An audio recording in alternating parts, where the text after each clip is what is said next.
Hello again, cheeky monkeys, and welcome again to another episode of Nerd of the Third Power, your one-stop shop for all things nerdy and awesome. I'm your host and master of ceremonies, Dr. Gonzo. With me, as always, this epic quest of awesomeness is our resident anime goddess, the one, the only, the cat. Cat, how you doing? Hello, minions. How you doing? Well, you know, it's summertime, so it's really hot now, and I'm just sort of like, bleh. Okay, all right. And Skyblaze has returned to us after a long absence. Skyblaze, how have you been? How's your vacation? My holiday was awesome. I went to a place called Pamukkale, which translates as Cotton Castle, because it looks like one. I went to an ancient city, I went on a boat trip, and I spent a lot of time on the beach and next to the pool. So, I am good. Okay, you did use sunscreen, right? Of course I did, I'm not stupid. Then where the hell is that smell of burnt meat coming from? I blame Brian. Brian, what did I tell you about barbecuing inside the studio? To do it quietly? I noticed that you are using the electric George Foreman at least, so I guess that's a step up. So, okay. But yes, we have a full boat. Brian, John, Brendan, how are you guys doing? We were hungry. And you told me off the last time I tried to eat one of the correspondents. Yeah, that hurt. Well, I have to I'm pay out. still not sure I forgive you. Well, I have to pay out life insurance benefits if one of you dies and we don't have the money. So yeah. Also, you really need to just sort out the catering. Fine. That is true. I need to stop hiring caterers that operate out of nondescript vans and back alleys, and who sell meat of questionable origin. So, okay, fine. That's fair enough. Fair enough. Points to you. We got a fun show tonight. We were discussing something that we kind of missed out, and a few people called us out on for not discussing, and that's X-Men Days of Future Past. We're going to look back on the movie and the graphic novel that inspired it. So, yeah, that's going to be a lot of fun. But first, we're going to start, as always, with Ask a Geek, and we've got some questions here. Okay.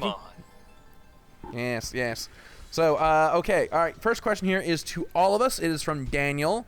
And he asked, to all the Whovians in the crew, how excited are you for the new season to start, and what are some things that you would like to see? So, Skyblaze, as our Queen Whovian, let's start with you. I'm really looking forward to just seeing how, because I really like post-regeneration episodes. Things like Robot and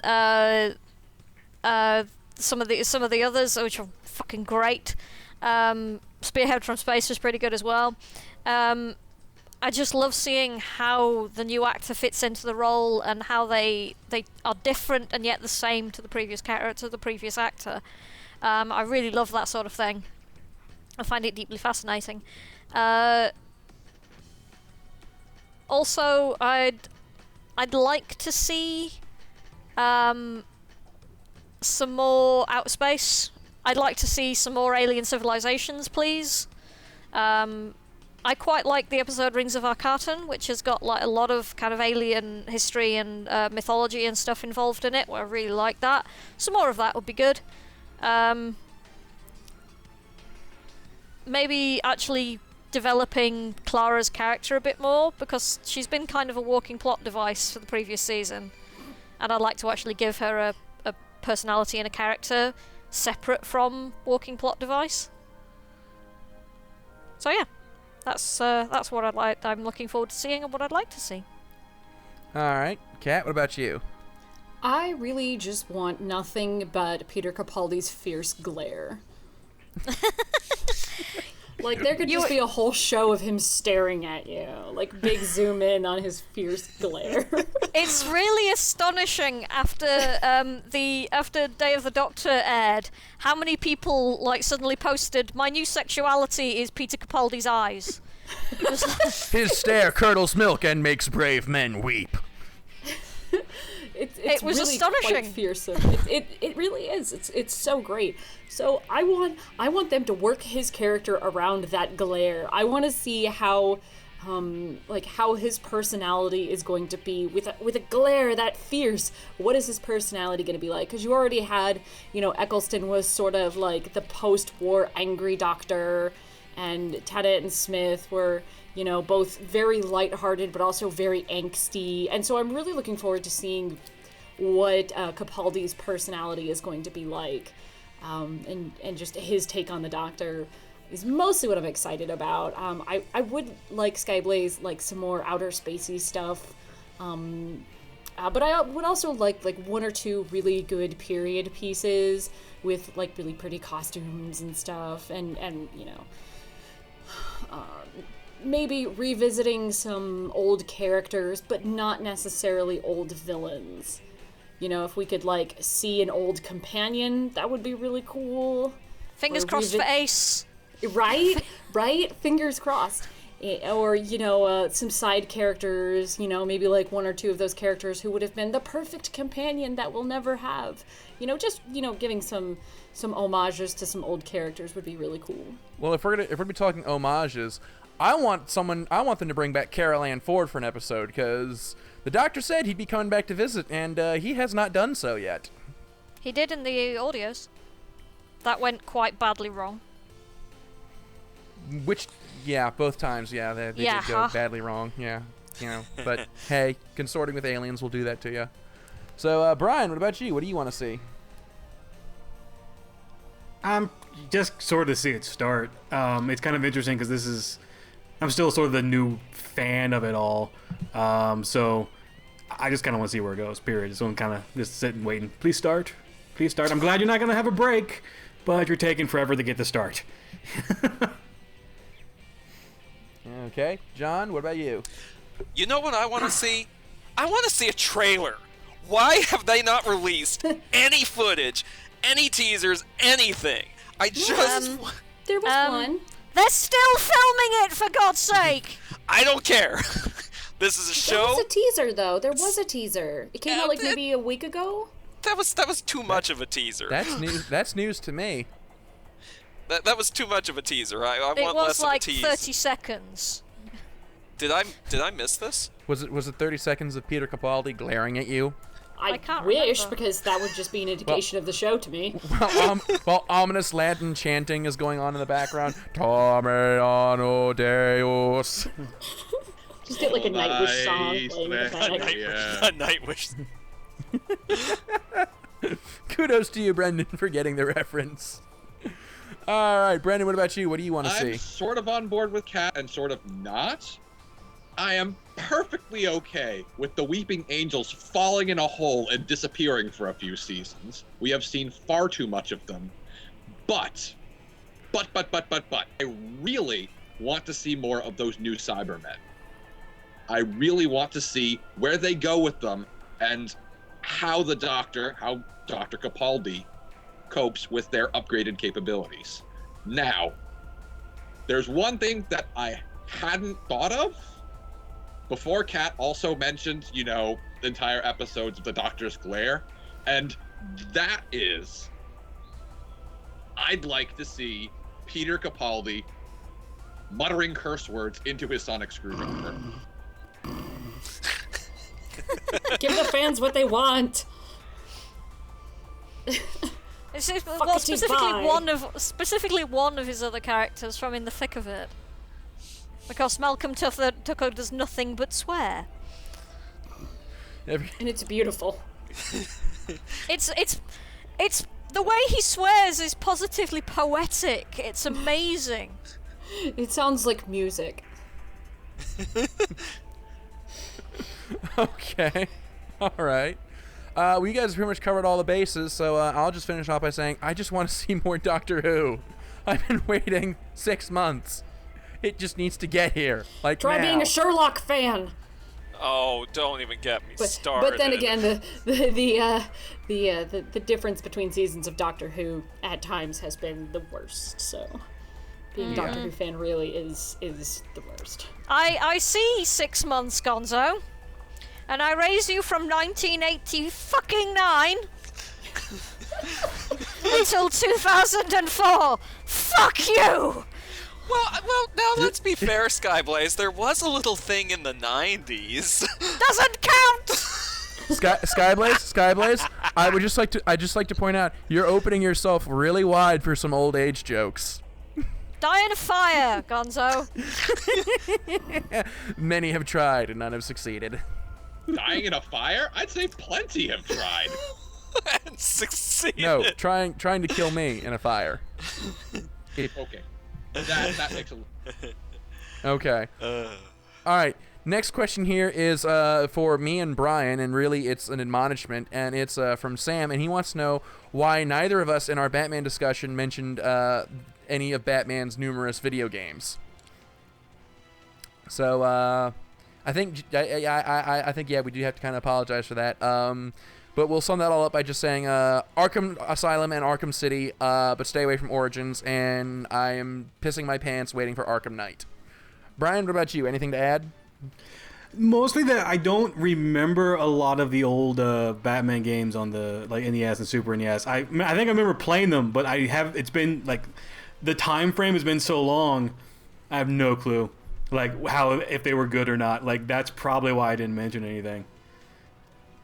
But yeah, I enjoyed Arkham. Oh, I mean, but also Lego Batman. They got Lego Batman. Lego Batman's pretty badass. Especially in the Lego movie. Oh, yeah. Okay. All right. Next question here is for Kat, and it is from Sarah, and she wants to know, what are you most looking forward to about Sailor Moon Crystal? Ooh. I'm really mostly interested to see how close to the manga it's going to play out, because that's what we were promised with Crystal. We were promised it's going to be just like the manga.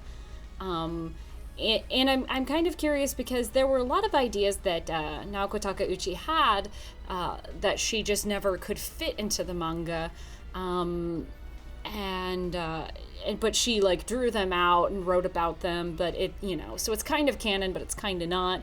And I'm curious to see if any of that will end up in Crystal, because they are trying to fill a TV time slot, and they have to extend out the content probably a little bit. So it'll be interesting to see how close they come to the manga, and if they decide to add in any other of Takeuchi's ideas without I don't know.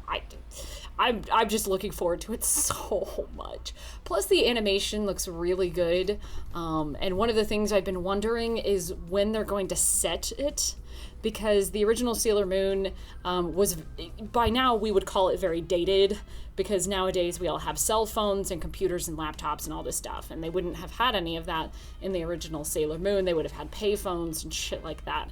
And I'm curious to see if they will update the technology for it, just because things are so much different between when it was originally made and now, including the clothes, because while I look fondly back on the original series, I do not look fondly upon the wardrobe that the characters were wearing, because outside of their sailor fuku and their school uniforms, they wore some really heinous clothing.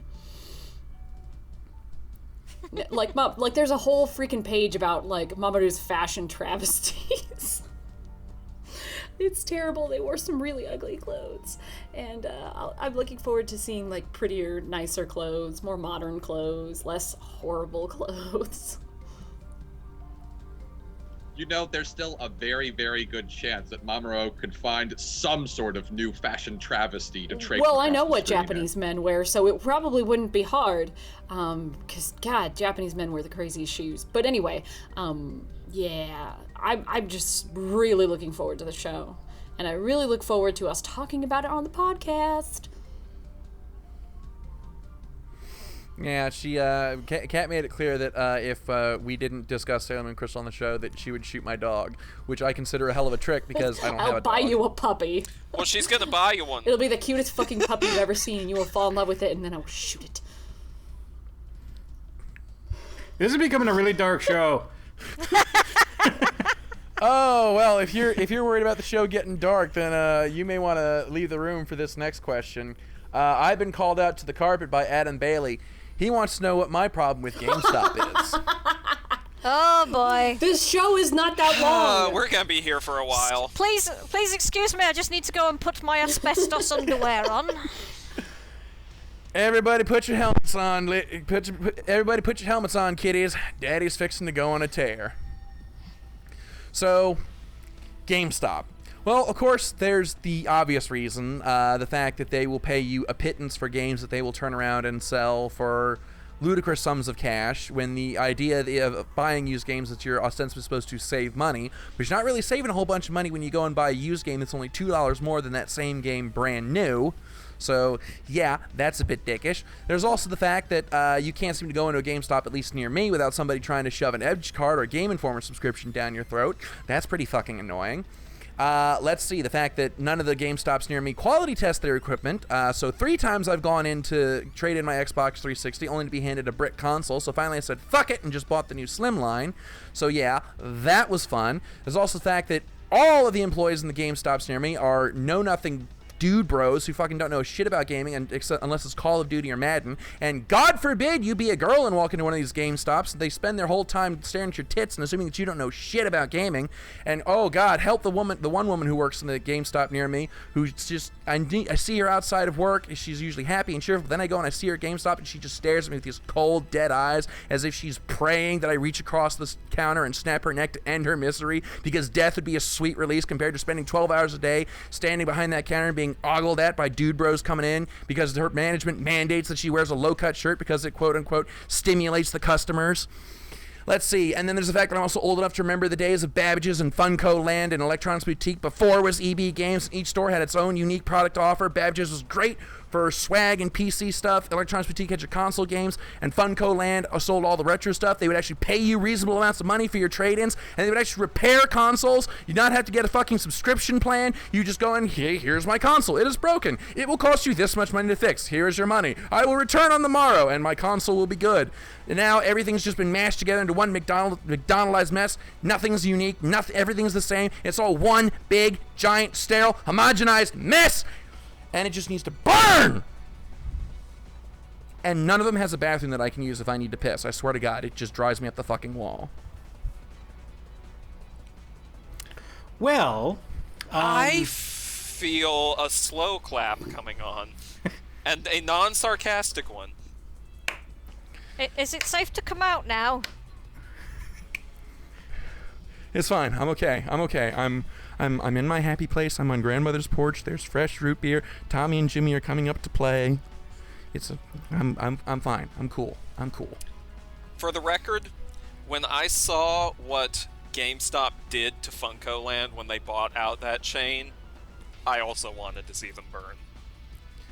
I actually feel a little annoyed now, because by the time I discovered that Electronics Boutique that they existed, GameStop had already bought them out. You go to a mall and you'll see a GameStop and then you'll see an EB Games and you think you have choice, but it's a lie! A hateful lie! Exactly. That's the thing right there. And that... Okay, going back in my bunker. And that's why and the thing is like, because that's the only model that works nowadays, that's what everybody's becoming. There used to be a play-in trade only, and I fucking loved that place because they had all the new stuff, but they also had a bunch of retro stuff that I couldn't find anywhere else, and I spent so much money there that they knew me by name. Mine and Chip's footsteps entering that store was accompanied by the cold thunk of a pair of chilled Dr. Peppers hitting the counter because they knew we were coming and they had drinks waiting for us. But now it's not there anymore, and it's replaced by a GameStop, and God damn, that's awesome. I am sorry. Would it really piss you off if I told you that I actually do have a store that knows me and has all the retro stuff and the new stuff in Sheffield? No, that would make me envy you, and I would say cherish that store, love it, nurture it, support it, because such a place is a rare thing nowadays, very, very rare, and those kind of independent stores need to be nurtured and loved and supported so that so that new gamers can have access to all of this old stuff without having to pay ludicrous amounts of money on eBay, which is a whole other rant on its own. Yeah, this is why if I have any choice about it, I'll buy stuff from them, even if it's slightly more expensive by a couple of pounds. I'll still buy it from them because I get the service. So, and if I want to trade something in, they actually give me a decent price and not like 30p. I will say the situation is not entirely hopeless.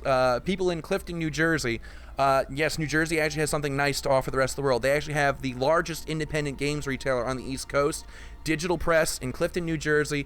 Look it up. They're awesome. They have a swap meet on the last Saturday of every month. It's a great place. I've been up there several times. The owner is a wonderful guy. They have shit I've never found anywhere else, so definitely check it out. So there you go.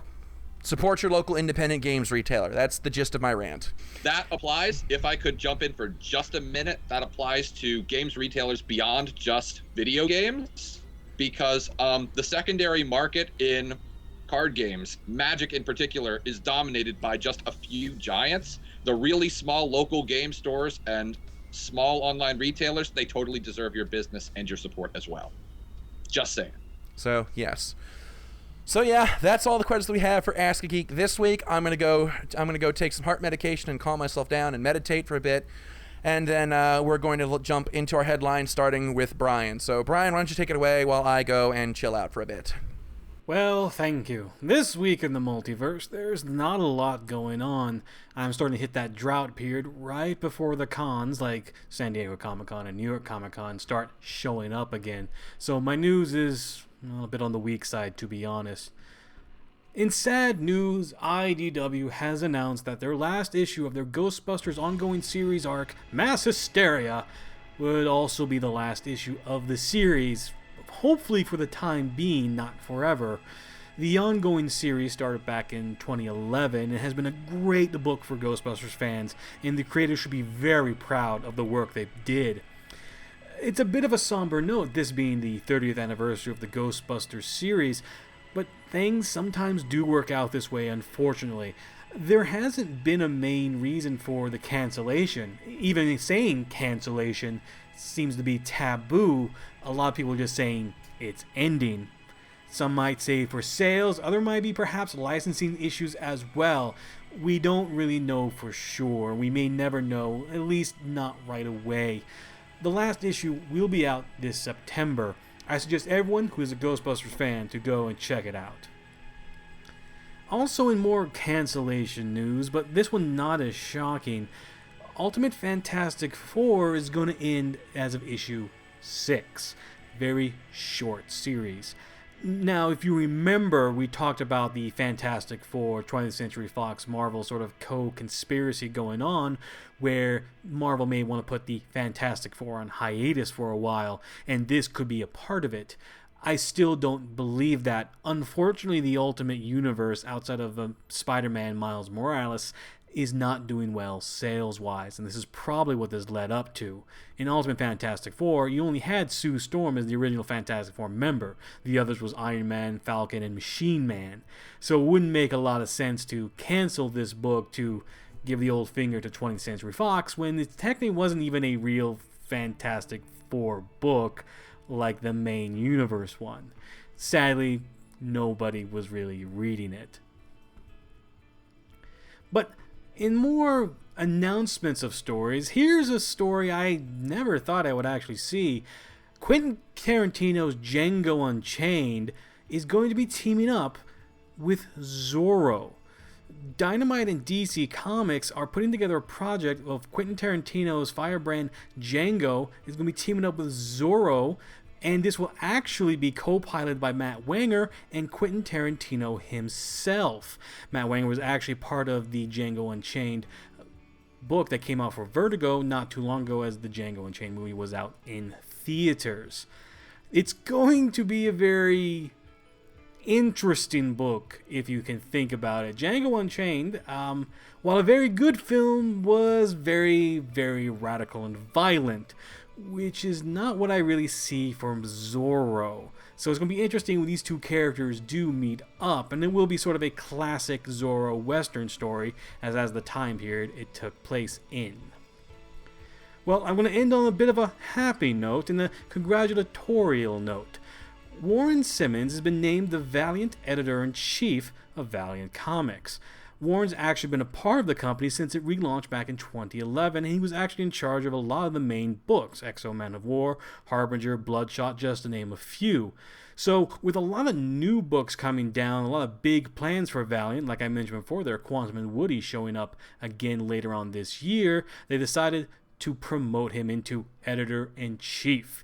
He will continue to preside over all day-to-day operations of Valiant editorial department and manage Valiant's growing editorial team. With more books, you're going to need some more people and some more editors.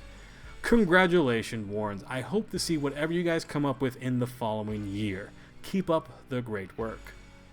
Well, that's all the stories I have for you this week. I turn it over now to my film-watching correspondent, Projections John. John, take it away. Thanks, Brian. Well, without further ado, let's dive into the movie bin and see what we've got this week. Unfortunately, this week I begin on a somber note with the news that the king of the countdowns, Casey Kasem, has passed away at the age of 82. Probably best known to our listeners as the original voice of Shaggy on Scooby-Doo, the vast majority of Kasem's career was spent in radio, where he lent his unmistakable voice to the American Top 40 and countless other hit music countdowns. Kasem had apparently been struggling with health problems for some time before his passing. He is survived by his wife Jean, his 4 children, and the decades of his legacy in voiceover. Moving on from one bad topic to a slightly better, if still bad one, some of you might have heard that Harrison Ford injured his ankle recently on the set of Star Wars Episode 7. The good news is that he is expected to make a full recovery. The bad news is that his injury not only might require surgery, but could keep him off of the set for anywhere from 6 to 8 weeks. This is a massive blow to the tight production schedule of Episode 7, though everyone involved is trying to scramble to keep things going as well as they can in Han's absence. So far, Disney and everyone else involved seem intent and optimistic on keeping the original release date in place, but if the movie does end up getting delayed, which isn't impossible, well, I'll keep you guys up to date. Alright, enough with the bad news. Let's talk some good movie news. Well, at least it's good news if you're a DC Comics fan. Warner Brothers truly does appear to be taking on Marvel head-on at this point, and has announced no less than 6 films planned to be released in the 3 years following Batman vs. Superman: Dawn of Justice, making, well, 7 films total on their upcoming release slate. In no particular order, the films currently on the docket are a combo movie starring both The Flash and an all-new Green Lantern, Wonder Woman solo movie, an actual Man of Steel 2, the Justice League movie, Neil Gaiman's Sandman, and, wonder of wonders, Shazam. That's right, the one with Captain Marvel. No, DC's Captain Marvel, not Marvel's Captain Marvel. Look, don't blame me for this. I didn't name these guys. And all of this is scheduled to be in theaters by 2016. I don't know if this is going to be amazing or if this is going to be a clusterfuck of truly epic proportions, but I have to admire DC's guts all the same. Will it be enough to catch up to Marvel's seemingly unbeatable winning streak and, well, frankly, major head start? I don't know, but I will say this. I'm sincerely looking forward to watching them try. Speaking of Marvel, there's not much exciting new news regarding their big screen offerings brewing this week, but we do have a new casting announcement for their first small screen endeavor. It appears that the Netflix-exclusive Daredevil TV series will be adding Rosario Dawson to its growing ensemble, but as for who she's playing, well, they're keeping that mum for the moment. The obvious first assumption would be Elektra, Daredevil's sometimes lover, sometimes antagonist, previously portrayed by Jennifer Garner in those 2 movies that most nerds tried to close their eyes and pretend they didn't see. But Marvel Studios isn't always known for going for the obvious choices, so we'll have to wait to see what role Dawson will actually be playing in Matt Murdock's corner of the Marvel Universe. And finally, let's close out with some more small screen news this week, as it appears that there are a slew of nostalgic favorites getting the reboot treatment in the next few years. In my last headlines, I already reported that the Magic School Bus will be getting a new series streaming on Netflix, but lest we wander too far afield from superhero-related news for 5 minutes, I am obligated to report that the Powerpuff Girls are apparently set to return to Cartoon Network in 2016. There's been no word yet on whether creator Craig McCracken will be involved, though given he's currently working with Disney on Wander Over Yonder, it's unlikely. Nor whether the new series will approximate the original animation style or go with something more computer-generated like that truly odd short that showed on the network earlier this year. But hey, I'm always up for seeing Blossom, Bubbles, and Buttercup engaging in acts of over-the-top violence against giant monsters and green monkeys, so I'm willing to give it a shot. What I am less willing to give a shot to, however, is the utterly head-scratching revival of the most oddly boring acid trip of a preschool program ever crammed into the brains of unsuspecting toddlers. The Teletubbies. Apparently, the BBC has ordered 60, yes, 60 new episodes of the show for its CBeebies network. And there is some part of me that is entirely convinced that this has to be some sort of Dalek plot. But the BBC is at least balancing out this bit of extraterrestrial evil with an earthbound force for good, as they have also ordered the production of 52 new episodes of Danger Mouse.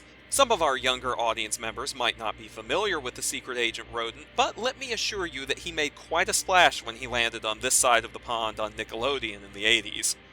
And more importantly, he span off into Count Duckula, and if anyone announces new episodes of that, you can rest assured that I will personally fly over to Great Britain to kiss every single person in the country in utter glee. And will probably be summarily executed by Skyblaze and or her husband immediately afterwards, but damn it, it's worth it. But let's not end this massive nostalgia post there. There's still one other classic property that's coming back to kids' TV, and this time it's a truly golden oldie. Thunderbirds. Yes, the one with the puppets. The marionette action-adventure show has become something of a cult classic since its 1965 debut, and apparently Australian network Channel 9 wants even more. Thus, they have ordered 26 new episodes to be produced, with a hybrid of classic string work and modern CGI. Not sure how that's gonna pan out, but hey, you know what?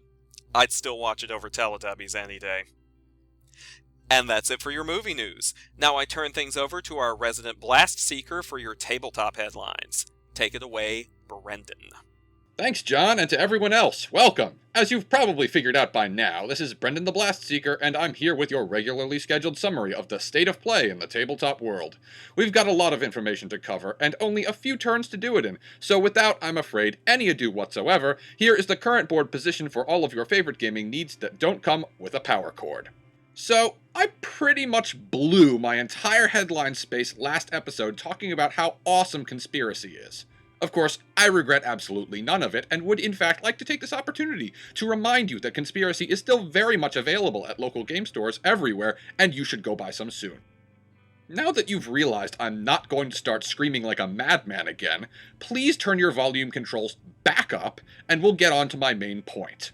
Spoiler season for Magic's 2015 core set officially began on this past Monday, the 23rd of June, and there are some interesting things to see here, both from the company proper's previews and the rumors and spy photos that have been floating around the internet for about a month or so now.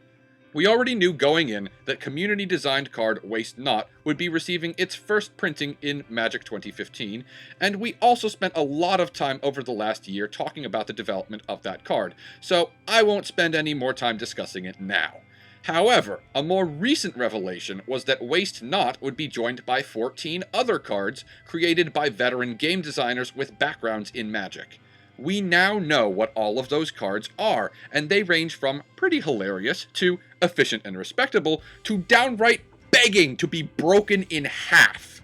That last one, by the way, would be Aggressive Mining, a 4-cost red enchantment that lets you sacrifice a land once per turn to draw 2 extra cards, but bars you from actually playing any lands to replace what you sacrifice. It only seems fitting that this piece of work was designed by Marcus Persson, aka Notch, the creator of, Minecraft! Aggressive Mining and 10 of the other cards designed by famous people are rare cards, but the other 3 are uncommons, making it much more likely that you can get your hands on at least one of these cards. Another small group of cards grabbing people's attention quite effectively has been a cycle of mythic rare avatar creatures representing some of the most frequently visited planes in the multiverse. Each of them costs 6 mana to cast, has 6 power and toughness, and sports 3 abilities. The first is a keyword ability, usually tied to the creature's color, and the second is a repeatable activated ability that does something neat and reminiscent of the plane that creature represents. The Soul of Ravnica, for instance, lets you pay 7 mana to draw a card for each color among permanents you control, which hints at the multicolor theme of both Ravnica blocks, while the Soul of Innistrad asks for 5 mana to return 3 creature cards from your graveyard to your hand, reminiscent of Innistrad block's graveyard theme. What's really neat is the third ability on these creatures, which will always give you the same effect as the second ability, but will let you use it when the card is in your graveyard. It's a one-shot ability. If you use that third ability, you have to exile the creature to do it, keeping you from ever using it again. but the chance of getting extra value from a dead creature is one that some players may want to try exploiting. As of now, we know the details of all 6 souls in this cycle. That's right, I said 6, rather than there just being 1 soul for each color of mana, giving us 5 total. The twist is that there's an additional colorless soul, an artifact creature, and it's this one that has proven the most exciting of all.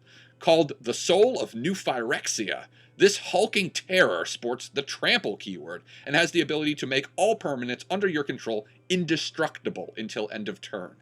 Given that it does all that with no colored mana requirements, I think we may have found one of the chase mythics for Magic 2015.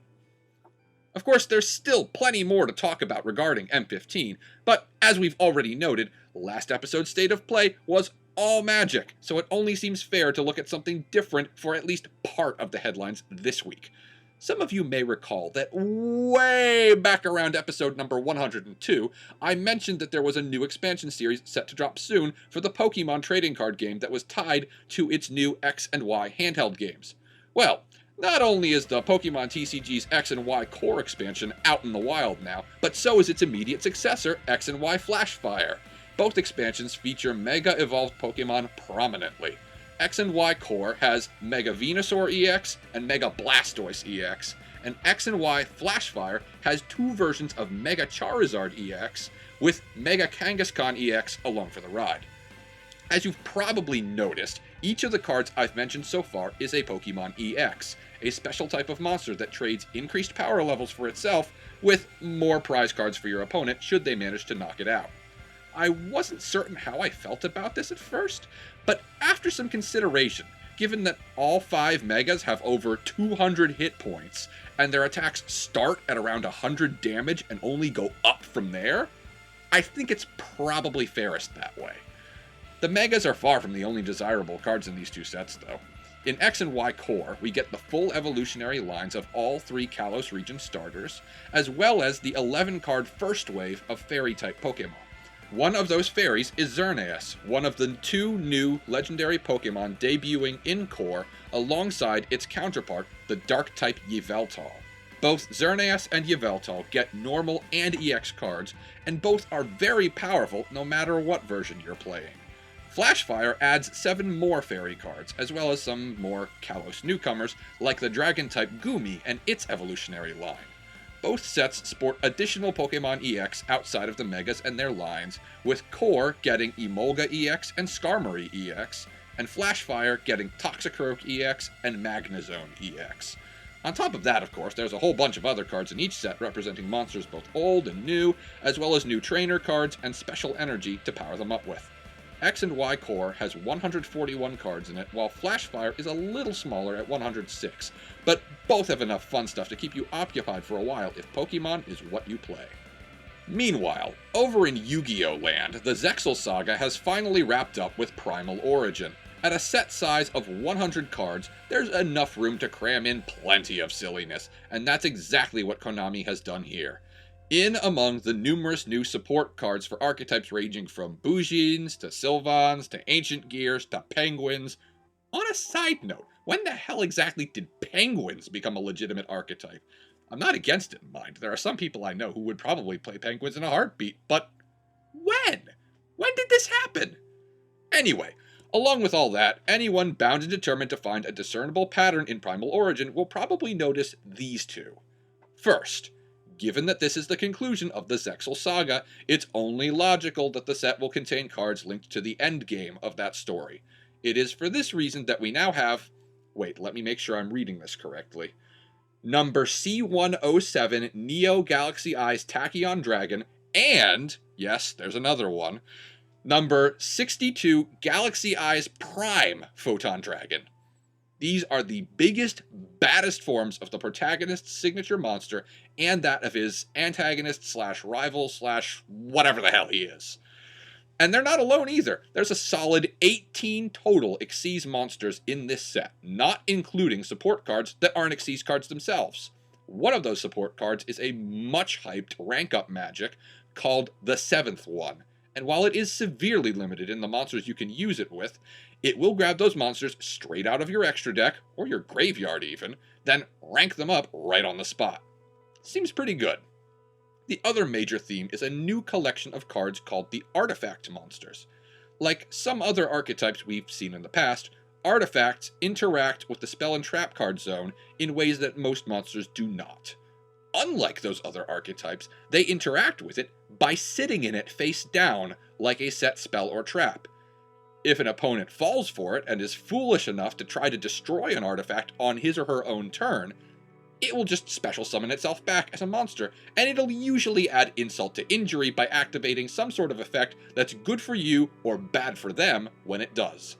The concept seems ripe for abuse, but I do wonder how much the timing restriction is going to hinder artifacts. They have to be destroyed by your opponent on their own turn to work, and last I checked, quick effect and quick play spells were still very much a thing. I suppose only time will tell. Speaking of time, the good Dr. Gonzo appears to once again have progressed from making slashing motions across his throat to attempting to make them across mine with a very sharp razor, which probably means it's almost time for his headline segments. Before I go, though, please let me take a moment to ask, as always, for your opinions. What did I miss or skim over that you would have rather heard more about? Alternatively, should I shut up about magic just for once in my life? Kindly direct your comments, concerns, and vitriol to our Facebook page or to my own personal address for N-Cubed correspondence, blastseeker@nerdtothethirdpower.com, and I promise I will not ignore it completely. So until next session, this is Blastseeker Brendan reminding you that while strange creatures with stranger names evolving beyond the impossible may be your enemies, the dice are always your friends. They're all yours, Doc. All right, thank you, Brendan. Thank you to all our correspondents. I still need a few moments to chill the fuck out, so Skyblaze, why don't you go ahead and get us started on our main headlines? Thanks, Gonzo. Well, since we're well into convention season now, it seems like a good time to do something a bit different and give all of you convention attendees out there a few tips on the best way to survive the experience. If you're a complete newbie or an experienced con going, some things are always good to be reminded of. Number 1. Have a things to pack list. There is nothing more annoying than getting to the venue and suddenly realising that you've forgotten something really vital. The best bet is to sit down and think about everything you might possibly need and make a list, and then tick things off as you pack them. This may seem like common sense, but in the mayhem just before a con, it's really easy to forget something. Trust me, I've done it myself. Number 2. If possible, attend with the group. This isn't just a safety and numbers thing, though for some people it might be that too, but conventions can be a bit intimidating sometimes, especially if it's a big event and you're a bit of a newbie. It can always help to have some friends around, especially if they know the ropes already and can show you around. Number 3. Bring supplies with you. A small snack, water, hand sanitizer, and what Americans would call band-aids and what we Brits refer to as sticking plasters. Nobody wants to end up with con crud, and these things are actually pretty good at preventing that. Number 4. Don't forget your cosplay kit. If you are doing cosplay, don't forget to take items to do emergency repairs. Needle and thread, double-sided tape, stick-on velcro, safety pins, hair grips, glue or duct tape for props, and anything else you might need. Number 5. Remember the 5-2-1 rule. Now, this is something from British conventions, but it's very important, especially if you're going to a multi-day con.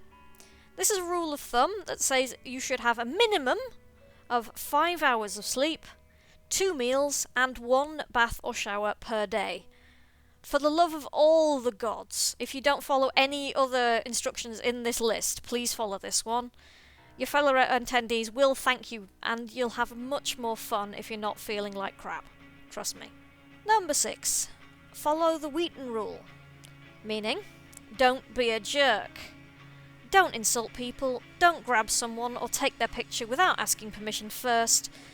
Etiquette and rules of behaviour do not take a holiday on the convention floor. And if you spot someone acting like a jerk, report them immediately to convention authorities. This usually means somebody from the convention committee or a steward.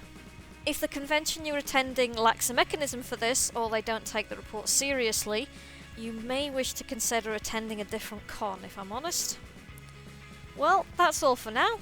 more convention survival tips next week. Over to you, Kat. Thanks, Skyblaze. Pre-orders for Viz Media anime titles are back up and running on Amazon. Pre-ordering had been disabled temporarily while Viz Media had ongoing negotiations with Warner Brothers. Amazon also recently disabled pre-orders on titles by publisher Hachette Book Groups, which includes their manga imprint Yan Press. Last month, Amazon stated that they weren't optimistic that issues between the two companies would be resolved soon. Hachette and Amazon have been in debate over ebook prices and terms for some time, and Hachette has seen their properties quote-unquote suppressed, with vanishing discounts and content listed but not available for purchase. No offense, Amazon, we all know you're working your way up that evil corporate ladder to be douchebags alike to, I don't know, say Walmart, but that doesn't mean you have to treat publishers like shit. Anyway, moving on. Good news for hentai fans! Wait, is that a thing that I can say? What?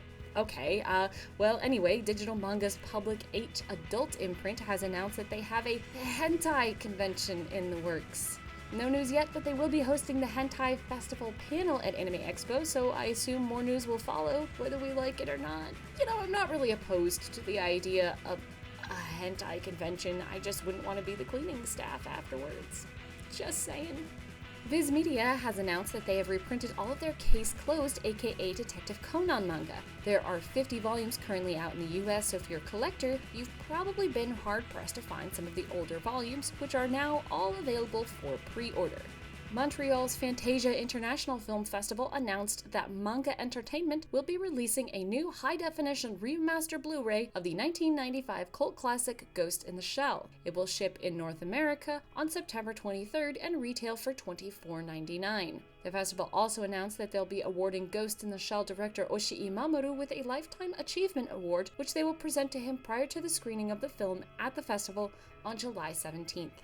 And finally, Crunchyroll has announced that they'll be streaming the first 3 episodes of JoJo's Bizarre Adventure Stardust Crusaders, dubbed. There'll be a special screening at Anime Expo on July 5th, and the episodes will have a limited run for all members on Crunchyroll from July 5th through the 6th.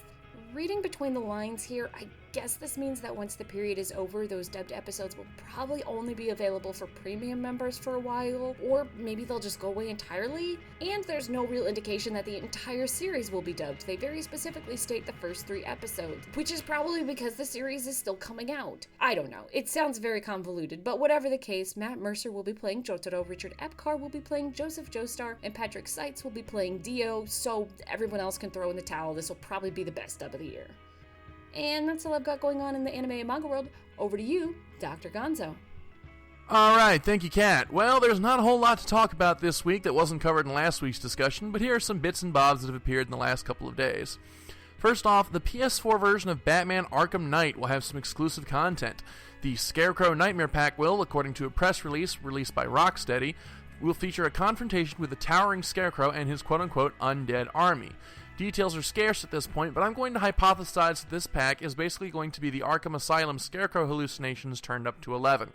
Will they be enough for people on the fence about whether or not to get PS4 or Xbox Ones to start marching under Sony's flag? Time will tell. In another story, a rumor that Crytek, developer of the Crysis series and the original Far Cry, were going bankrupt had been stated to be false. The rumors began in Germany's GameStar magazine and said the company was in dire straits and about to file for bankruptcy. A spokesperson for Crytek came forward and spoke to Eurogamer magazine saying, quote, "Regardless of what some media are reporting, mostly based on a recent article published by GameStar, the information in those reports and in the GameStar article itself are rumors which Crytek deny. We continue to focus on the development and publishing of our upcoming titles Homefront: The Revolution, Hunt, Horrors of the Gilded Age, Arena of Fate, and Warface, as well as providing ongoing support for our Cry engine and its licensees." And finally, Hyrule Warriors, The Legend of Zelda and Dynasty Warriors mashup has had some revelations about its characters. First among them being that Princess Zelda is finally to receive a 20-year overdue promotion, actually becoming Queen Zelda of Hyrule in Hyrule Warriors. In addition to this bit of human resources maintenance, 2 additional player characters will be available in the final game. An issue of Famitsu magazine showed off Princess Agatha, the bug enthusiast young lady from Twilight Princess, and an original character named Lana. Lana is said to be the White Wizard of Hyrule Warriors and fights with a spellbook with a number of defensive spells at her disposal. This brings the confirmed cast list for Hyrule Warriors to 7, including Link, Zelda, Midna, and Impa. And that's all the headlines that we have for this week. We're going to take a quick musical break. When we come back, we're going to be discussing X-Men Days of Future Past. Does the classic graphic novel live up to a silver screen adaptation, or did the movie bomb as worse than X3? Stay tuned. We got a lot of fun stuff ahead.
All right, and we are back. And this week, we acknowledge that we're a couple weeks late on this one, but a lot of people sent us emails wondering why the hell we hadn't talked about this yet. So we figured, hey, give the people what they want. So here's Cat in a Bikini. No, I'm just kidding. we're discussing X-Men Days of Future Past. Very hotly anticipated film in the X-Men canon. And so, yeah, we're going to go ahead and just jump right in. So, Brian, as our comic book expert, why don't you start by giving us a little bit of background on the actual story from the X-Men comics of Days of Future Past. It was a pretty big world shaker in the X-Men world, wasn't it? It was actually, I still consider one of like the best arcs that the X-Men had back in the 80s. The series took place in 1981, and I believe it was just it's honestly only like 2 issues long, if I remember correctly.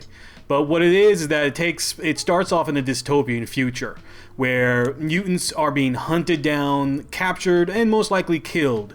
Almost all of the X-Men are gone. They've been apprehended. They've been slain. They're absolutely nowhere in sight, except for Logan and Kitty Pryde. So the story is that Kitty gets the idea to use her powers to sort of transport her mind into her younger self back in, at the time, present day, and then stop the big assassination of the Senator Robert Kelly by Mystique that sort of starts the chain reaction that eventually ends up into what they call the Days of Future Past storyline and taking out all of the mutants and things like that. It's Mystique's sort of assassination of Robert Kelly that kickstarts a lot of the big Sentinel programs ahead of time. And it's been collected, I don't know how many different times and how many different ways. They actually even released a new, I think, deluxe hardcover when the movie came out, to which I can't find. Sad face. I'll probably just buy it on Amazon. But this was put together mostly from Chris Claremont, John Brain, Terry Austin did a lot of the work on it. And it was, it was at the time, the idea of time travel was around in comics, but, this is a real big storyline of, like, this is the future being terrible, go back in time to fix it. So it launched all sorts of different things later on. Sentinels became a real big thing. Several issues, I'm thinking years down the line, it also introduced Nimrod, the Super Sentinel. And you saw this storyline was used many times over in the comics books. They had it in everything. Every TV series or cartoon series has also done their versions of Days of Future Past. So it's big influential to everything that was a part of the X-Men franchise. It really just sort of helped push them along because they were struggling at the time. Now, there's just one thing I'm a little confused about. You mentioned Nimrod, the Super Sentinel. The only one that I can is am I thinking of the one that like he built all the regular Sentinels like in his chest? Because I thought that was Master Mold. That's Master Mold. No, Nimrod. In Nimrod, he shows up like much like I said, about several years later. But this is Chris Claremont again, and he's a powerful, basically indestructible robotic hunting sentinel, mutant hunting sentinel. And it was sort of like a revisit to the X-Men of that timeline a bit of somehow that timeline maybe still trying to happen. 'Cause in the movie, they mention things like that about how time's a river, you actually can't really deflect it. Blah blah blah. We'll get to that later. But no, Nimrod's someone different than Master Mold. Nimrod was actually eventually defeated because Rogue, I think, if I remember correctly, Rogue had to like absorb 3 different powers of mutants, like Nightcrawler, Colossus, and then someone else, to actually just break his arm off and send him back into the future. Like he was like that's how they beat him. Okay, all right, so. Okay, all right. So let's go ahead and start discussing the movie itself. So let's start with a brief rundown of the plot. So, well, Brian, you're still the expert, so why don't you go ahead and give us a rundown of the plot of this movie? Well, first, before we even break it down to its component parts, first off, general thoughts. I'm getting ahead of myself here. That's what getting pissed off at GameStop will do to me. General thoughts on the movie from all those who have seen it. It was really good. It was like really good. Yeah, I'll jump on that bandwagon. It was better, much better than I had expected it to be going in, even having read all of those reviews that said, this is a good X-Men movie, you should go see it. I guess subconsciously I didn't really believe it. And, given the shit show that has been most of the past few X-Men movies that weren't first class, can you blame me? It was good, yeah. I don't blame you for doubting either. This was one of the better X-Men movies that we've had, period. And in my opinion, in my opinion, at least half of this movie, well, maybe a third of this movie, felt to me like a personal apology for the existence of X-Men 3. But I am getting ahead of myself by saying that. You are a little bit, yeah. Okay, Skyblaze, what about you? I really enjoyed it. I thought it was loads of fun. I thought it was really well paced. The plot was really good and held together pretty well. The acting was absolutely top notch. I was very impressed. Okay, and Brian, as our probably our most discriminating shopper for this film, what did you think? I enjoyed it for what it was.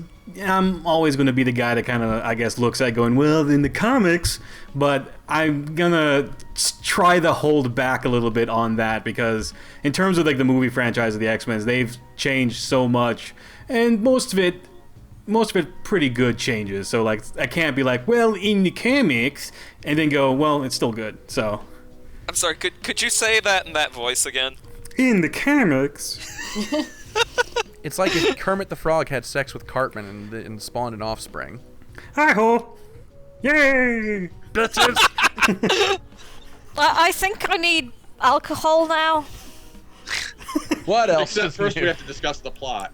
All right, so yes, let's start breaking this movie. I didn't see the film for reasons that I will not elaborate upon. Fucking car. But yeah, so let's start breaking this movie down to its component parts. So Brian, why don't you give us a rundown of the plot of this film? Obviously, spoilers, ho. Yeah, spoilers away. For a The three-week-old movie. The plot is pretty much the same as the comic plot in that you start off in a dystopian future where Sentinels are hunting down mutants and actually even going forward and hunting down humans who might potentially have mutant offspring. And so most of the X-Men are gone except for a select few, and they're sort of fighting the good resistance. And then they come up with a plan to send someone, using the same system that Kitty Pryde did, to send someone back in time to sort of stop what eventually would lead up to this huge dystopian apocalypse of mutant and also now humankind.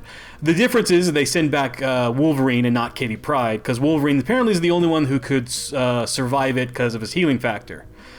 So he gets sent back into 1973. And if you don't know it's 1973, they'll remind you every chance they get. Oh, so Dazzler shows up and does disco. Oh man, I wish. Oh man, no, she doesn't? It actually makes me sad now. This would be the perfect movie. Anyway. All right. So what were your guys' general thoughts on the plot of this film? I had one big question that, okay, Brian, you're the major comic book guy. This movie left me with a lingering question that it unfortunately never bothered to answer.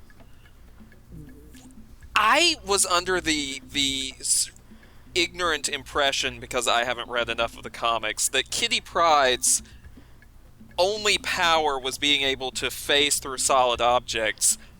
What about her powers allows her to send people's minds back in time? It's sort of hard to explain. Deus Ex Machinam.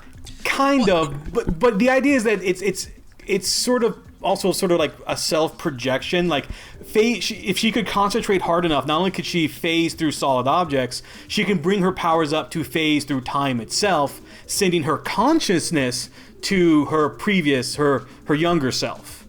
If that makes any sort of real sense. So what she's doing is not necessarily transporting them, but she's phasing their conscious mind backwards into time. Okay, I guess I can see how that makes sense. It was just something that the movie didn't explain, and it was a lingering question that I had left over from it. Truth be told, the comic itself doesn't really explain it. This is me trying to connect the dots. Okay. It's kind of, from what I remember, and it's been a long time since I've read it, but from what I remember, it was kind of implied that it was a further kind of evolution of her existing power set. Yeah. Evolution's the wrong word, but you get the idea. She'd kind of practiced using her powers and spread them, and like exercising a muscle and development to such a point that she was now able to do this. Yeah, Pretty it makes It makes a sort of sense. It really does. But they don't go to a great deal of trouble to try to explain it in the movie, and not, I'm guessing, the comics either. So it did lead to some confusion at first. Yeah, but at the same time, there's so much in the film itself. I felt like if someone was sitting down, because it's supposed to be, hey, they're coming to get us. We're going to die. We need to do this plan. It's our last chance. I don't expect Charles Xavier to go, well, the reason we can do this, and here, let me put up my blackboard. It's like,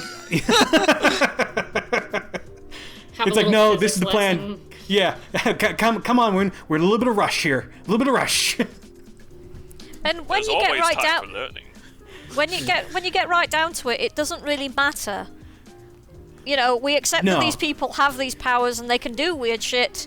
Okay, this person has the ability to do this weird shit where she can protect someone back in time. Fine, okay, let's carry on with the actual plot that we care about. There you go. Just keep Reminds me of going. a conversation that I had with somebody several years ago. They were able to accept at face value everything about Spider-Man and Daredevil and all these other superheroes, but the fact that the Punisher had used flash suppressors on his pistols in the Thomas Jane movie was just the line that he drew, and I'm like, really? You're able to accept all this other fantastic stuff, but one piece of gun inaccuracy? That's where you draw the line? So yeah, eventually, I think the plot, like I said, the plot's also very the same. Because this time though, instead of killing off Senator Robert Kelly, because I think he already melted by this point, if I remember the Yeah. movies correctly. Yeah. Yeah, he died in the first film. Yeah. So Mystique is actually going to go and kill Trask, who creates the Sentinels. Which makes a lot more sense if you ask me. Yeah, a little bit. So, of course, it works against her because she gets killed, but then captured and then experimented on, and the Sentinels become as powerful as what they are later down the road. So, a lot of the rest of the film, a lot of the plot sort of revolves around a little bit more Wolverine, but also Charles Xavier and Beast, sort of trying to get together to stop the horrible future from happening, and kind of remembering that, Magneto, yeah, he's my friend, still kind of a dick in this time period. Oh, such a dick. Oh my god. And still the best dressed man in the whole fucking movie. Who's this? I didn't hear because the line broke up. Magneto. Oh yeah. He had Michael Fassbender must have his own personal wardrobe. Going, no, I have to be the pimpest person in the film. It's in my contract. That's why he's sassy fassy. Sassy fast. Wow. That's going on a t-shirt. Only if we get to sell it. All right. Okay, so I guess that pretty much covers the plot. So let's talk about the cast of this movie, which is massive, but then again, that's what you get when each character is played by two fucking people. So let's go ahead and, John, why don't we start with you on the casting? All right, well, most of the characters who are in this movie have played these parts in previous X-Men movies. Patrick Stewart and Ian McKellen, of course, returning as Charles and Magneto, and then their younger counterparts, James McAvoy and Michael Fassbender. You mean sassy fassy. Excuse me, Sassy That's his name now, apparently. Okay. Sassy Fassy. But,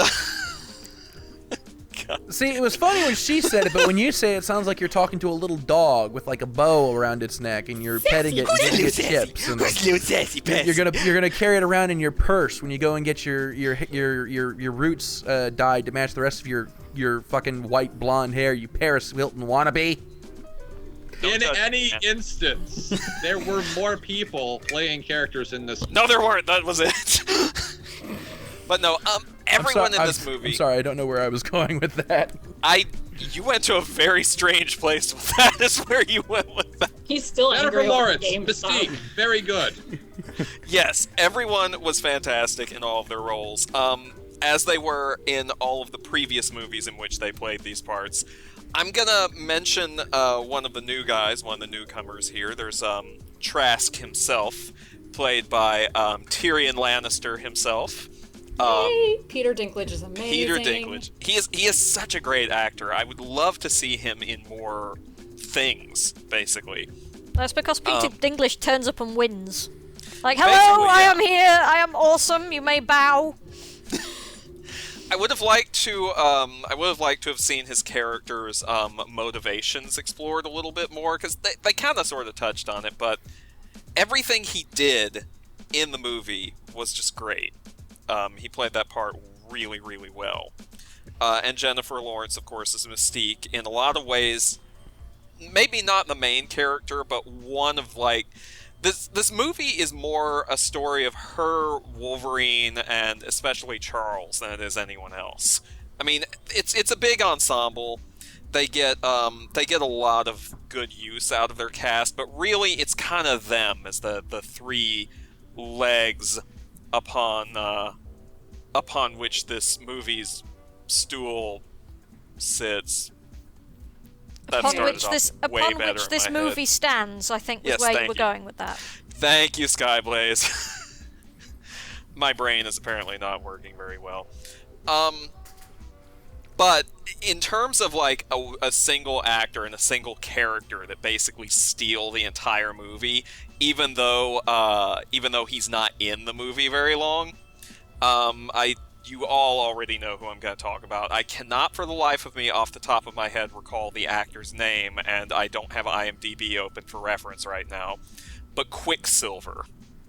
Yeah, he was good. He was very surprisingly amazing, because you looked at all the promotional stuff for him and you're like, this guy looks like a tool. I don't like his character design. It just looks stupid. How are they going to fit him in? And then he just turns up and wins. For the record, the actor's name is Evan Peters. Evan Peters. Evan Peters, thank you. He has, yes, hands down, the best scene in the entire movie. And basically, this scene right here, as far as I'm concerned, is basically the gauntlet of challenge thrown down to both Joss Whedon and Avengers 2 for their version of Quicksilver, and as far as I'm concerned, this is also a gauntlet thrown down for the DC Universe's version of The Flash, both the upcoming TV series and the inevitable movie version, saying, top this. Right there. That was a pretty good scene, although I personally liked the moment when we figured out exactly what Magneto was going to do with that football stadium even better. Oh yeah, yeah. I was Oh shit. That's Magneto for you. Never do what you could do with a scalpel when you have access to a bomb. Pretty much. Anyway, yes, the cast was great, and those were some of the standout members of the ensemble to me. Okay. Oh, I just read something that apparently there was an April Fool saying that Dazzler was going to be played by Lady Gaga. Oh, what? I would have paid double entry to see that. You know those occasional April Fool's things that like Think Geek does that turn out to be actually genuinely awesome, so they have to make them happen for real? I kind of wish this had been one of them. That I don't know. I'm you see, maybe just try not to think too hard about it. You're thinking too hard about it. All I'm coming up with is Dazzler. All I'm coming up with is Dazzler wearing a bikini made out of bacon and steaks. because I don't see a downside here. Oh Jesus Christ! Because that's all I know of Lady Gaga is just that meat dress. Wasn't that Weird Al's version of Lady Gaga? Yes. No, she actually did that, didn't she?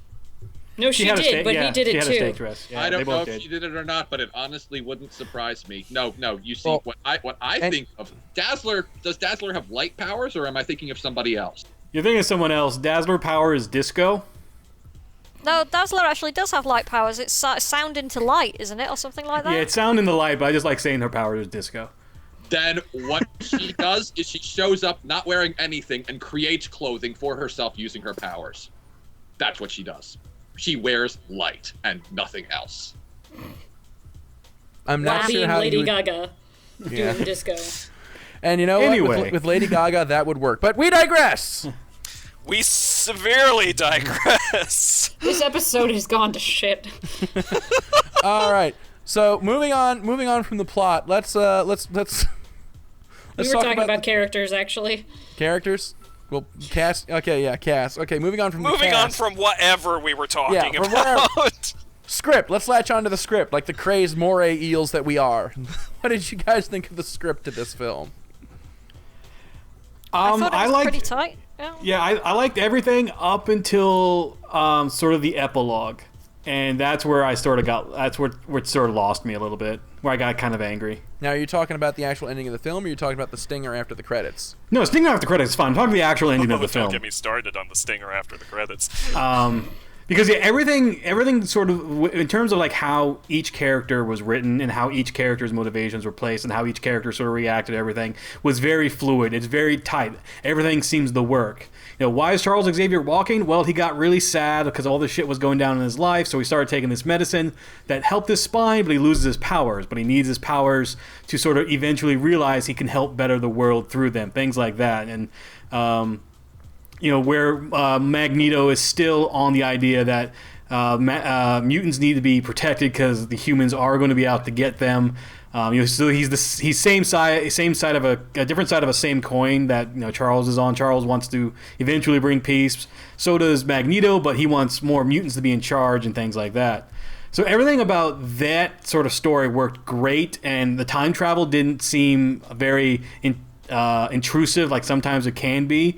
But it's the end that kills me. And the end that kills me is because, for two reasons. One, a character comes back that pisses me off.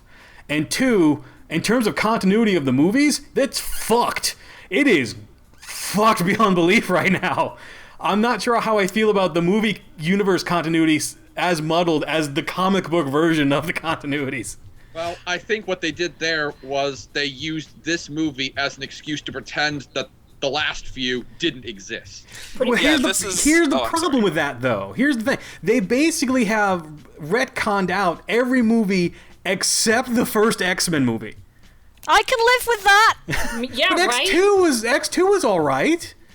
Well, okay. But the problem was it laid the seeds for X3 and thus is tainted by original sin.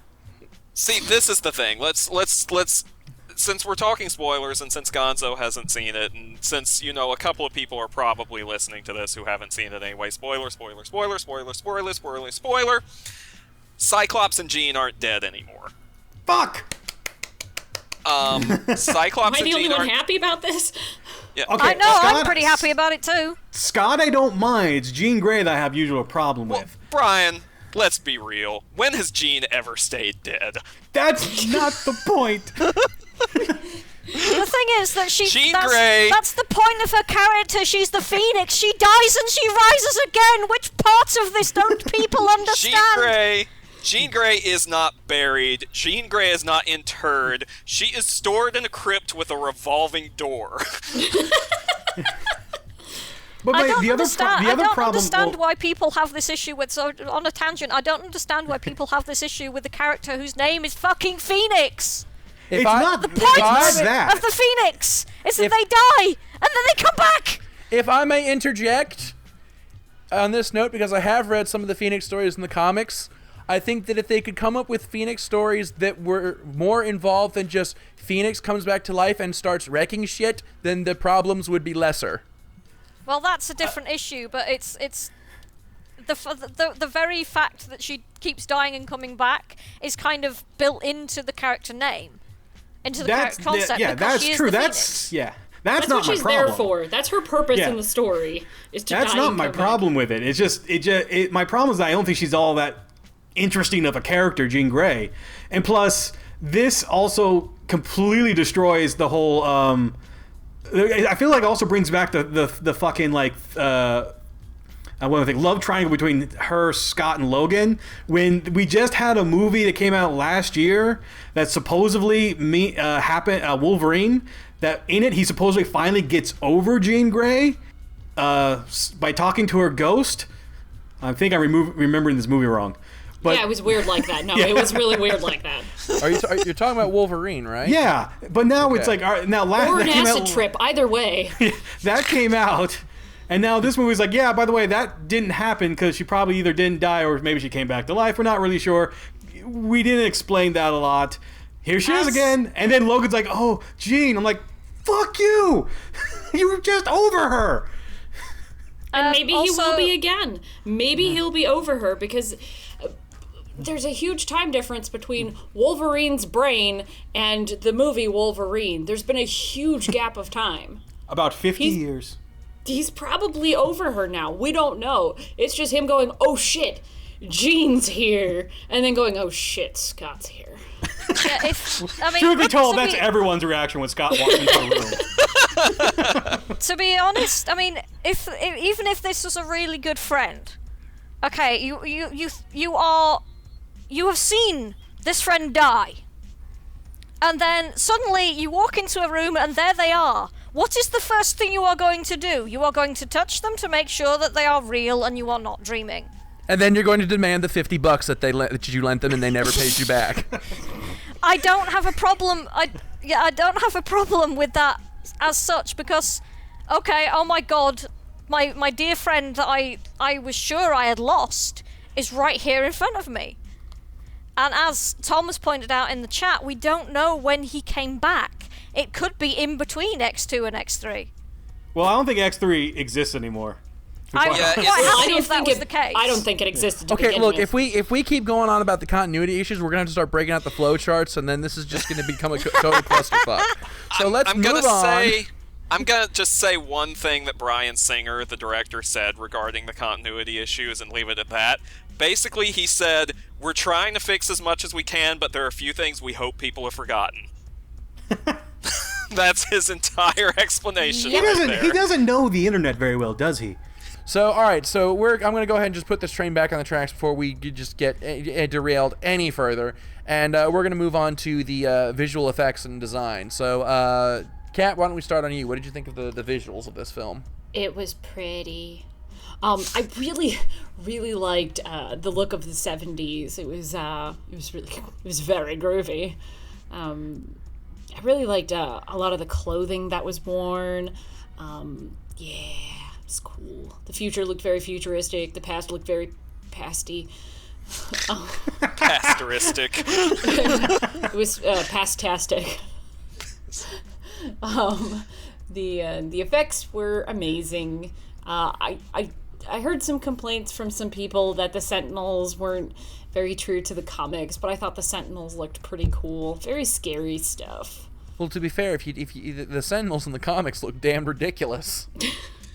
They were giant purple robots. Like, I'm not gonna lie.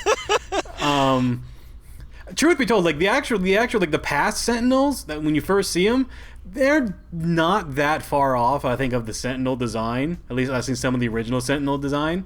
A bit smaller, because these are supposed to be like 2-3 stories tall robots. But they shrunk them down because for some reason. Well, I mean, let's be fair. Robots that size just aren't practical anyway. Which leads me to a question that I have. What for you, Brian, what in the story led to the Sentinels being considered a good idea? Because, you know, I want to be a fly in the wall. That means, like, okay, we have to deal with the mutant issue. We need something that can, we need to come up with a system that can design them. Oh, how about 60-foot tall robots? Yes, do it. Approved. I need hear nothing more. That is the perfect idea. It's not the robots themselves that is the big, this is going to work great. It's the fact they can track down the muted gene of mutants. The fact they can just look around and go, there's a mutant over there. That's really what the selling point is. Because they make it very, they always say, like, mutants can be among us anywhere. They could be normal looking, except for that guy, because he's got blue fur. And they do imply that JFK was a mutant in this movie. They do imply JFK was in fact a mutant. And now I want to know what his power would be. The power of handsomeness. I'm guessing something sort of similar to Xavier's, but more along the lines of influencing people, like maybe mutant oratory or something. His psychologically affect people by talking to them. His power was dying spectacularly and inspiring conspiracy theories. In pretty much every work he's featured in, yes. But anyway, but the thing is, like, the reason why I ask is my only memories of the Sentinels are from the X-Men cartoon, and I have very clear memories of a Sentinel chasing Jubilee down through a residential neighborhood, and I'm just like, this just seems to cause more collateral damage than it's worth. Yeah, they are. That's kind of what they're there for. But it's when they point, like I said, they point out in the film, which I'm glad they did, is that it's not necessarily because they're using giant robots. That's just sort of a means to the end. It's the fact they can track mutants down. That's the big selling point. And it comes up several times in the film where Trask has his own like personal detector in his pocket, and it starts going off, and he starts like kind of freaking out a little bit because of it. But that's the big selling point for the Sentinels themselves. The future Sentinels are a little. I felt they were while cool because they had Mystique's powers of being able to basically have every mutant power available and just change at will. I felt a little bit desired because they were just like kind of giant stickmen. I was like, I'm gonna say this though. That's not really Mystique's power per se. The movie kind of played a little fast and loose with that. They've trust me, the comics do too. And that's all we're going to say before we start another half-hour-long debate. Well, in the original comic.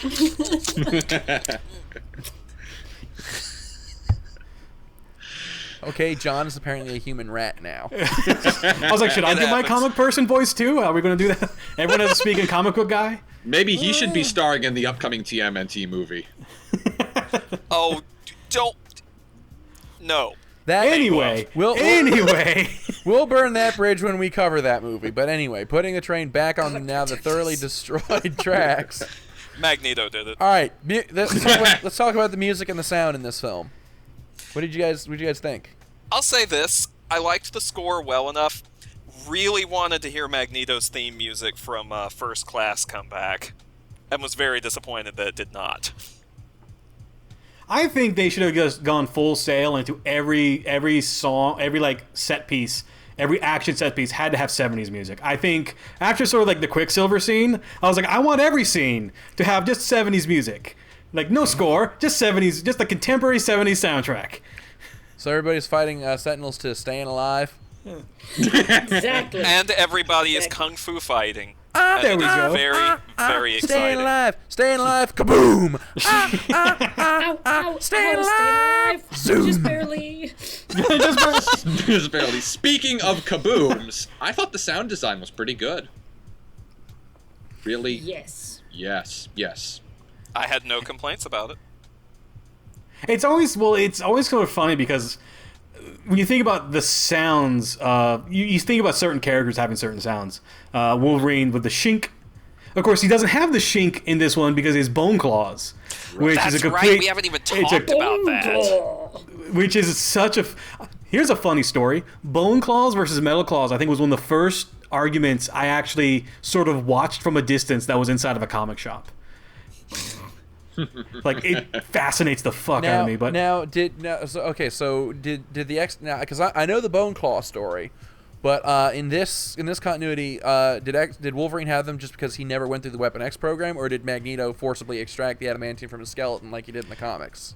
As it stands, as it stands in this movie, he hadn't gone through the Weapon X program yet, so he still just had the Bone Claws. And it catches him by surprise because he goes when he attacks a Sentinel. He goes, "Ha! Ha! Oh, it didn't break."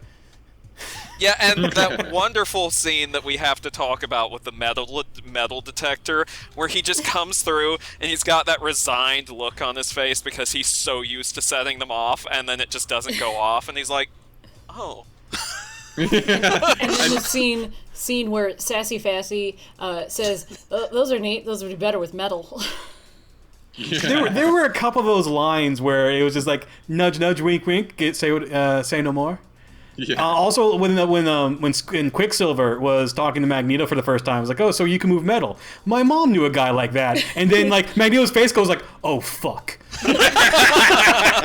Yeah, she knew a guy like that in the biblical sense. Oh, it's funny because sex. But yeah, but so you only got the shink when Wolverine was in the future. So in the past, you had that gross sound of the bones coming out of the skin. Yeah. Which, when it's funny that you mentioned sound design, I didn't even think about it until you said something. Got me going like, oh, what was there that was missing? So now I got a question. How did the bone claws look? Because I remember the metal ones from the movies looking distinctly knife-like and not a shape that bone would take. That's not the shape they took. Yeah, they pointy bones. Pointy, serrated, just all sorts of gnarly. Not as neat and clean as the adamantium claws at all. No. Which they're not supposed to be. Technically, like because of his healing factor, technically his bones are all sorts of fucked up. Because every time it breaks, it just sort of fixes itself. Okay. Wolverine's got issues, man. True that. Yep. All right. Okay. Well, I think that about eats up all the time that we have. There for this. is one thing I want to talk about just a tiny bit. Okay. The stinger after the credits.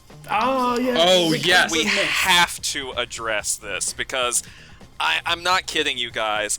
I have been waiting for this since the first X-Men movie. This is one of my favorite characters in the X-Men universe, and I am so glad that he is finally going to show up in an X-Men movie. Please explain this to me. It went completely over my head. I thought it looked nifty, but I mean, just made no sense to me. What was going on? The closing credits scene, first and foremost, does not take place in any of the two timelines that I guess it would be three timelines with the two different versions of the future. It takes place in none of those timelines. That actually takes place about 5,000 years in the past. Secondly, the figure who is building the pyramids with his mind, standing there with the crowd bowing down, shouting, bowing down and worshiping him and going, En Sabah Nur, is Apocalypse, who is the titular villain of the next X-Men movie, which is simply called X-Men Apocalypse. En Sabah Nur, according to Marvel Comics, translates to the first one. And Apocalypse is, in the X-Men continuity, the first mutant ever known to exist on Earth. His superpower is basically to have all the powers, and seriously, read the Wikipedia entry. It's like, it's crazy. Yeah, and he's functionally immortal, which is why he's still a threat thousands of years later. And his origin story is really crazily convoluted because it actually expands into wider Marvel Universe geekery and involves both Kang the Conqueror and the Celestials. Neither of which will probably be making much of an appearance in the next movie. The actor at the end is not going to be playing him in the next movie. That's supposed to be Apocalypse as a teenager. Before he really, really came into his power, and considering that he's building the pyramids with his mind, that's saying something. And very, very neatly too. They're very nicely cut, stoned, and everything. He's an artist, man. Okay. Well, I can tell you. Well, before I know I'm not meaning to cut you off, but you're missing the key component that was in the background right next to him. The Four Horsemen. The Four Horsemen. Like I knew Apocalypse was gonna. Twice and I didn't notice it. So like, tell me what was with them, because I didn't notice it twice. Apocalypse always has 4 horsemen with him. The 4 horsemen of Apocalypse. Like that's his deal. God. Yeah. Yeah, he's war, plague, pestilence, death. Famine. I think is another one. War, famine, pestilence, and death. Thank you. Yeah. And it's it's a theme with him, and it's kind of ironic considering that Apocalypse as a character is older than the Book of Revelation, whence that concept comes. But it is a running theme with Apocalypse that he always has 4 horsemen. They're usually mutants, and he usually augments their powers or changes them in some way. Like his most infamous horseman. He took the Angel and he transformed him into the Archangel with the metal wings and the blue skin and all that stuff. And I think Archangel was Death, wasn't he? That was the horseman. Yeah, that was the Angel of Death. But Apocalypse, his That 4 actually horsemen sounds is really a amazing. rotating. His 4 horsemen is a rotating roster, is what I'm getting at. They change out a lot. And Apocalypse himself, his modus operandi is he was born in an era that was very harsh and rewarded strength and punished weakness, and he grew up believing in the idea of survival of the fittest to like the nth degree. He believes that only the most fit and the strongest are worthy of survival. And he believes, first and foremost, of course, that mutants are inherently stronger than human beings, so human beings might as well be forfeit. But he also believes that only the best and the strongest of the mutants deserve to live. So his thing is about doing genetic experiments and about weeding out the weaker ones and augmenting the stronger ones. And he just basically wants to build his perfect world of strength and fitness, and him being the supreme ruler. Why can't he just open a gym? Well, there's a lot of startup costs, insurance rates, they're way, way through the roof. It's a saturated market. I'm sorry, now I'm just picturing him in a gym with that giant belt he has with a big A on the front of it, just going like, listen here, I don't like flabby mutants coming in here. I'm here to pump you up. The steroids. Apocalypse? More like apocalypse. So, in other words, Apocalypse's perfect world is Planet Fitness. Yes. Okay, we need fan art right away, guys. Right away. Okay. Well, I'll tell you, now that I know that Apocalypse actually shows up, that makes me kind of excited, because one character whose backstory is rather intricately intertwined with Apocalypse is Cable. And so the odds, now that Apocalypse is showing up, that gives us odds that Cable might appear in a movie. And as recent comic fans know, where Cable goes, Deadpool is usually not too far behind. We are not that lucky. I don't know. Think about it. They made sure that Cyclops and Jean are still alive again, and they've introduced time travel. The stage is set for Cable at this point. And as not to mention, I'm pretty sure this movie just completely obliterates Wolverine Origins, so you don't have to worry about that non-Deadpool showing up. But at the same time, it's Deadpool. They keep saying over and over again, we're totally gonna do a Deadpool movie, guys. We're really gonna do it. And at this point, 20th Century Fox is gonna be getting a little bit desperate for material because, not to go on a tangent, but Marvel is basically doing everything it possibly can to sabotage the upcoming Fantastic Four reboot because they want the characters back. So I get the feeling that unless this Fantastic Four movie does really, really well for 20th Century Fox, they are going to lose the rights back to Marvel. So that's going to leave them with only the X-Men, and they're going to be desperate for any amount of, really fan servicey pleasing material that they can possibly get their hands on, and Deadpool fits that bill to a T. But the problem with a Deadpool movie is that you can't make it not rated R. It's Deadpool. Yeah, it's either got to be, the Deadpool movie either has to be rated R, or you have to do Cable in Deadpool, which is, to my mind, the best version of the character ever, and have the grim and serious Cable paired up with the wacky Merc with a mouth Deadpool. To make a sort of a buddy movie from hell. Well, I did hear they wanted to make X-Force, and Cable is a part of X-Force. I don't know if they're still going to do it because, X-Force is Cable, Domino, and a few other really obscure characters. But yeah, they have. But 20th Century Fox, they have basically every mutant every mutant on the Marvel roster to sort of work things around. So X-Force, X-Factor, whatever you really want, you kind of got it. If you really want to go out of the way, you can do Age of Apocalypse, which is just another future-based, future dystopian timeline movie. So yeah, but I think that pretty much eats up all the time that we have for Nerd of the Third Power this week. So we're gonna go ahead and wrap things up. Final thoughts on X-Men: Days of Future Past. It was really, really good. I'm so excited that it turned out well because we've been disappointed so many times. It was really nice to go into an X-Men movie going, cringing, and then to just come out of it blown away. Yeah, I enjoyed it for what it was. I did have a little bit of trepidation because I remember seeing the trailers for it and not sure how they were putting together the story, because I thought the story was Logan goes back to make Charles Xavier not be sad. Wolverine should never be your antidepressant. Yeah, and also the stores I work in, they had that teaser trailer like playing nonstop. So all I think now is that Charles Xavier keeps adding CHA to future. It's not future. It's I don't want your future. He doesn't want your future cha-cha. Yeah. But I mean, I enjoyed it for what.